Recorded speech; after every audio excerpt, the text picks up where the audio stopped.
It's not as though states have lost, the centre's not gained. If all of us have lost, all of us have lost. And I don't think, and I'm glad that the Revenue Secretary had made this point in the Council, it's a revenue instance. The incidence is what is the matter. It's not a static situation. Once the rates have come down per the economic theory that you may want to quote, the buoyancy goes up. People come out to buy more. And therefore, this discussion has happened in today's Council. And I have put this argument before, that the center and the states are seated equally. And any gain or any foregone, none of that is perceived, because when rates are coming down, we expect the market to be more buoyant, people to come out and spend more. However, all of us are sitting there together.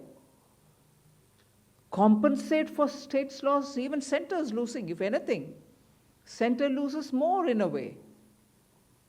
Because 50-50, you divide from my 50, another 41 goes back to the states.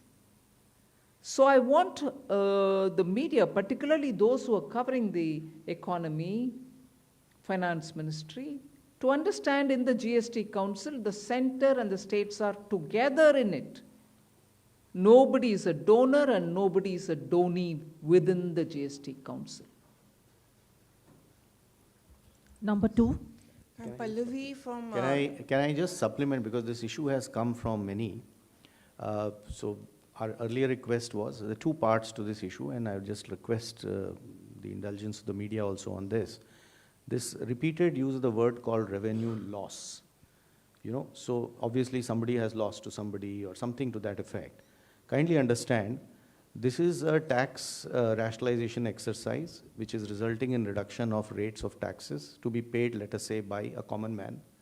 Rates paid by on food, on health, on agricultural implements, on labor-oriented sectors like job work.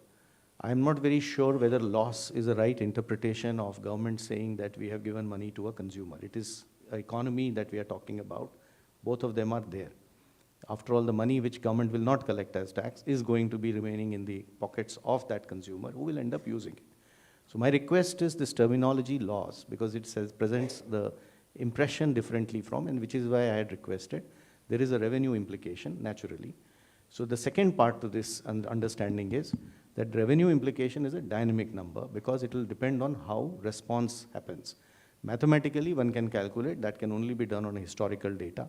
But that historical data may not end up to be true, because we do expect behavior of consumer changing, buoyancy factors changing, compliance improving, and this has been the historical reality. You would remember that after compensation cess went away, the buoyancies really went up of GST. So we do expect things to move in the positive direction.